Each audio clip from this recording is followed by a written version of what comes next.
Level 1. The Valet. You are 26, and you have no idea the woman whose car you park every Thursday is worth more than every hotel on this block combined. You park cars for a living, share a 2-bedroom with roommates you barely see. 11 days ago, the bank sent you a notice on your car. You still haven't told anyone. She never says more than thank you. To her, you're part of the building, like the revolving door. Today, her card declines at the stand, some glitch on an account that could buy this garage without noticing. She is mortified. A line is watching. You cover the $12 yourself out of your tip jar and hand her the keys. No speech, no eye contact held too long. Just a normal Thursday, handled. You forget about it by your next shift. She does not. Level 2, the regular. She comes back the next week to pay you back. It turns into coffee, then a taco truck by the river, not one of her usual places. She tells you her last name is Cole. It is not. For 3 dates, you have no idea who she is. You just know she laughs too loud and never checks her phone. A coworker recognizes her from a magazine mid-shift. You finish parking 3 more cars before it sinks in. You do not confront her. You just start noticing the black SUV idling half a block from every date. Level 3, the guest. A year passes faster than you expect. You are 26 going on 27, and you love her completely. Then the invitation comes. Dinner at the house, not a mansion tour. 12 people at a table built for 12, and every one of them already knows what you make. Her father asks you flat out what your career plans are in front of everyone. You panic. Instead of "I park cars," what comes out is hospitality management. Not even a big lie. Just not true, and this table has spent a lifetime learning to hear the difference. Her father built an 11-figure hospitality empire out of a single motel his own father once owned, and everyone here can smell a man who has never run anything. He goes quiet a second too long and moves on to asking her about the nonprofit. She squeezes your hand under the table. Reassurance or warning, you can't tell. Down at the other end, her cousin is smiling for the first time all night. Nobody else notices. You do. Level 4, the fiancé. You are 27. You save for months for a ring, skip meals to afford it. You propose on the hill where you first told her the truth about your bank account. She says yes before you finish the sentence. A week later, a car with tinted windows collects you for a meeting with lawyers. You sign a prenup with more zeros than you have ever seen on one page, across from 3 lawyers who work for the family, none for you. She offers to get you your own. You tell her you do not need one. That is a lie, too. You just cannot afford one. Her cousin watches you across the table like he is doing math. Level 5, the wedding. You are 28. The wedding is not your wedding. You learn this slowly, then all at once. Guess you will never meet again. A cake that costs more than your old apartment. Your mother wears a dress she borrowed and stands taller than anyone in the room. You marry the woman you love in front of 200 strangers. That part is real. That's the only part that matters. Then the cameras leave and the real test begins. You move into a house bigger than your childhood block. The staff call you sir, and you flinch every time. You try to make your own bed one morning. Someone gently asks you to stop. You are confusing the household, she tells you. You are family now, on paper and in the eyes of the world. In truth, you are on trial every single day. Level 6, the inner circle. You are 28, 6 months into a marriage that still does not feel real most mornings. A board briefing, your first. Her father wants you there. Her cousin very much does not. On the projector, a resort project he championed 2 years ago, quietly bleeding money every quarter, buried in language nobody outside the room would question.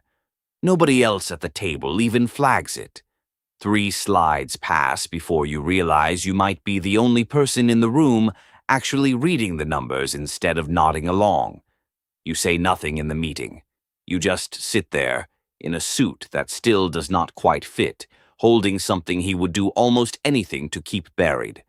After, he catches your eye across the table for exactly 1 second, long enough for you to know that he knows you saw it. Level 7. The offer. He calls you into his office after everyone else has gone home. He slides over a printed employment record, real job title, real pay, nothing close to hospitality management. Then the offer. Stay quiet about the resort numbers at Friday's dinner. Or he reads your real resume out loud in front of every investor in the building. This is not about money. It is about whether the family will ever really trust you, and he is offering to protect that in exchange for helping bury a failure that is not even yours. You ask him why he is even doing this. He tells you that in 6 months you will understand exactly why he has to. You drive home and sit in the same car, paid off for years now, the old repo notice still folded up in the glove box. You never could throw it away. It is a good deal on paper. It is also exactly the deal that would make you just like him. Around 2 in the morning, alone in that car, you realize this is the actual test. Not the dinner, not the boardroom. This, level 8, the truth. You are 29. The night before the dinner, you go to her father first, alone. You tell him everything, the lie, the numbers, the offer. He listens without interrupting once. It turns out he suspected the lie back at that first dinner. What he did not know was whether you would ever own up to it without being caught. At the shareholders' dinner, her cousin holds the floor for a full minute. The whole room can feel him deciding. He never gets the chance. Her father stands first and announces the numbers himself, calmly, like routine business. Neither of your names ever comes up. Her cousin sits back down and says nothing for the rest of the night. Level 9, the Apprentice. By the end of the month, her cousin is moved into a role that exists mostly on paper. You are given a seat on the board, not because you married in, but because you told the truth before you were forced to. You are 29 now. A year later, her father hands you something real. A hotel chain nobody else will touch, bleeding money. You throw yourself at it like a drowning man. Read every report twice. You find a regional director skimming for 3 years and remove him yourself, hands shaking under the desk the first time you fire someone. 18 months later, the chain turns a profit. You are 31. Your son is born that spring. Her father visits the hospital at dawn, holds the baby, puts one hand on your shoulder, and says nothing at all. You do not need him to. 2 years later, a daughter follows. Level 10, the cost. You are 36. 5 years have passed since the hospital at dawn, spent learning the name of every director and every rival, until the whole machinery of Callaway hospitality lives in your head the way the Valet stand once did. You sit on the executive committee now, across from men who have worked for this family for 40 years and still call you the commoner who married up, quietly, when they think you cannot hear. You have gotten good at hearing anyway. You drink too much coffee. You sleep 5 hours on a good night.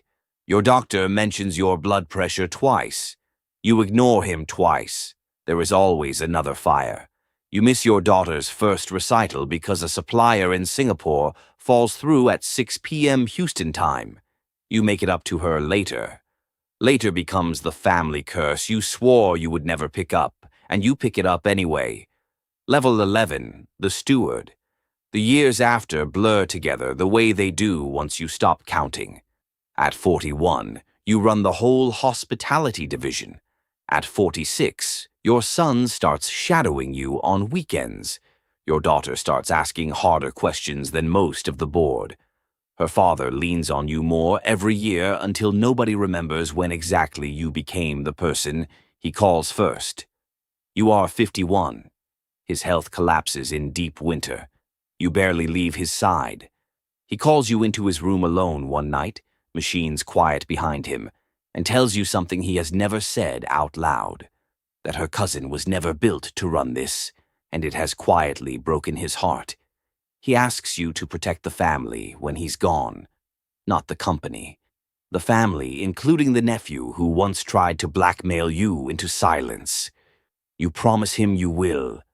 Days later, you find her cousin alone in the study, sober for the first time in months, and tell him there will always be a seat for him at that table. He has nothing cutting to say back. Her father dies 2 mornings later, your hand still in his. Level 12, the name at the head of the table. You are 52. You gave the eulogy in the same cathedral where you were married 25 years before. You are the one people turn to first, now, not her cousin, not by blood, but by everything that actually matters in that house. He sits at the table these days, sober, quiet, finally at something like peace with the life he did not get to have. You still remember the $12.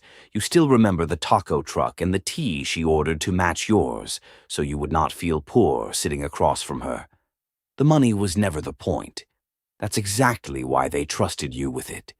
Your son sits 2 seats down now, learning the names of directors the way you once did. Your daughter runs the charity arm, sharper than anyone twice her age. Neither will ever have to park a car to prove what they're worth. You built that. Some nights you still drive past that old hotel downtown, just to watch the valet stand for a minute, headlights off, before you go home to the only thing that was ever actually the point.